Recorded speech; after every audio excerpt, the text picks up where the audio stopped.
warahmatullahi wabarakatuh. Alhamdulillah wa bihi nasta'in. Asyhadu an la ilaha illallah wahdahu la syarika lah. Wa asyhadu anna Muhammadan abduhu wa rasuluh. Wa nusalli wa nusallim ala hadha an-nabiyil karim سيد المرسلين وعلى آله وصحبه أجمعين. أما بعد، أيها المؤمنون اتقوا الله. أوصيكم وإياي بتقوى الله، فقد فاز المتقون. Muslimin dan muslimat, mudah-mudahan dirahmati Allah Subhanahu wa ta'ala. Kita menggunakan tafsir Nurul Ihsan jilid 4. Nurul Ihsan jilid 4. Kita masih lagi berada di dalam surah Az-Zariyat. Surah Az-Zariyat, bawah sekali kita tengok muka surat 120, bawah sekali ayat 47. A'udzubillahi minasyaitonir rajim. Was-samaa'a banaynaha bi'aidin, dan akan langit itu telah kami bina akan dia dengan kuat, tidak jatuh. Tuhan cerita kata kuasa dia, kebesaran dia. Dia buat langit. Langit itu Tuhan buat, dan tidak pernah dengar kata langit jatuh. Kita dengar kata orang jatuh, kita dengar helikopter jatuh, kita dengar macam-macam benda jatuh. Langit tidak pernah jatuh. Bila langit ini nak jatuh, Quran bagi tahu, bila mai hari kiamat, langit akan pecah dan jatuh sekeping-sekeping. Selagi tidak mai hari kiamat, selagi tidak bunyi sangkakala, selagi itu Allah kata apa? Langit tidak akan jatuh. Allah sebut was-samaa'a banaynaha bi'aidin, dan akan langit itu kami bina langit itu dengan kuat, tidak jatuh dia. Tuhan jatuh. Wa inna lamusi'un, dan bahawasanya kami amat kuasa untuk nak meluaskan langit itu. Langit itu pergi negeri mana pun, pergi planet mana pun, pergi mana pun, langit ada. Bukan kata duduk di bumi Malaysia, bukan kata duduk di bumi saja, bukan kata duduk di Malaysia, bukan kata duduk di Australia, bukan kata duduk di United Kingdom, bukan kata duduk di China, bukan kata duduk di Tanzania, bukan kata duduk di atas bumi ini saja ada langit. Tuan-tuan, di mana pun langit itu ada. Pasal apa? Pasal Tuhan kata wa inna lamusi'un, sesungguhnya kami luaskan langit ni, di mana pun ada langit. Begitu. Dan firman Allah, wal arda farasnaha fani'mal ma'idu, dan akan bumi itu telah kami hampak akan di atas hayat, maka sebaik-baik segala yang menghampak itu ialah kami, Tuhan. Dan bumi ini Tuhan kata kami hampak. Maksud kata hampak tu bukan kata bumi ini dia letak macam tu, bumi pula. Maksud kata hampak tu, tak mana kita duduk, kita nampak macam duduk terhampak, padahal dia pula.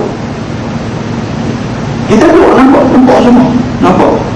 Tak ada orang kata kita duduk sini nampak masjid, daerah nampak bumbung saja, pasal dia dah pikul, nampak hampak. Tetapi dia pula. Allah kata kami yang menghampak bumi tu. Wa min kulli syai'in khalaqna zawjayn. Tuhan nak cerita tanda kekuasaan dia. Dia kata, dan daripada tiap-tiap suatu itu kami jadikan akan dia berpasang-pasangan, jantan betina, langit bumi, matahari bulan, arasy kursi, luh qalam, hangat sejuk, manis masam, cerah kelam, tinggi rendah, dan sebagainya. Tuhan main macam tu. Dia bagi semua benda yang nama kata makhluk ada pasang. Dia tinggal hak tunggal ni apa dia? Dia adalah Allah Subhanahu wa ta'ala, Tuhan yang tunggal. Dia besar. Lain daripada Allah, semua dia buat pasang. Hikmah Allah menjadikan semua benda berpasang-pasang ni, hikmah dia apa? Hikmahnya nak tunjuk beza makhluk dengan Khalik, dengan Allah, Tuhan yang mencipta makhluk. Allah saja cancar pun pasang dia garpu. Muslimin dan muslimat yang dirahmati Allah sekalian, orang yang rajin dia buat kajian begini. Saya search internet baru ni, masuk dalam apa nama islam.org apa ni semua ni, cerita pasal Islam punya benda. Dia pun buat kajian macam-macam. Dia pun buat kajian Quran dari segi nombor. Orang buat kajian dalam Quran sampai macam tu, dari segi nombor dia buat kajian dalam Quran. Dapatan ataupun finding mereka daripada kajian daripada Quran ini, daripada bagi apa dia? Dalam Quran Allah sebut dunia 115 kali, Allah sebut akhirat pun 115 kali. Lepas tengok dia kata mukjizat, dia kata dia azazul Quran, dia kata Quran itu satu kitab yang penuh mukjizatnya ada. Dia sampai benda yang macam tu, benda kecil-kecil tu. Kalau Tuhan tak ambil kamera pun tak apa.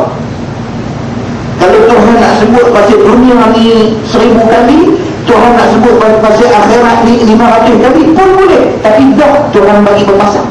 Allah sebut cerita pasal dunia 115 kali, Allah sebut cerita pasal akhirat, harap balance dia 115 kali. Ini kajian mereka. Allah sebut tentang hayat, tentang hidup 145 kali. Allah sebut tentang al-maut, tentang mati 145 kali. Dia ni Quran ni maknanya dia bukan kitab yang dibuat secara ad hoc. Quran ni bukan satu kitab yang dihabiskan secara tergesa-gesa. Quran ni bukan satu kitab yang seumpama ensiklopedia. Tetapi Quran ini dia adalah satu kitab yang lain daripada yang lain-lainnya. Kalau kita rasa kagum sangat dengan ensiklopedia Britannica, kita kata yang ini satu hasil ilmiah yang cukup hebat, Quran melebihi daripada ensiklopedia Britannica. Sehingga akan patah perkataan yang Allah nak masuk dalam Quran itu pun diambil kira. Orang Britannica ni dengar orang itu kok pula dia cerita nombor pula. Tapi orang yang jenis intelektual, yang jenis ni dia dengar hujan satu vitamin masuk dalam badan dia, dia mengagumi Al-Quran. Muslimin dan muslimat yang dirahmati Allah sekalian, Allah cerita di dalam Quran, Allah sebut perkataan malaikat di dalam Quran 68 kali, dan Allah menyebut syaitan di dalam Al-Quran 68 kali.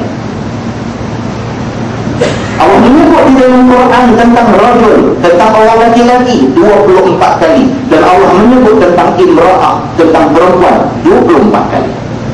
Ini kajian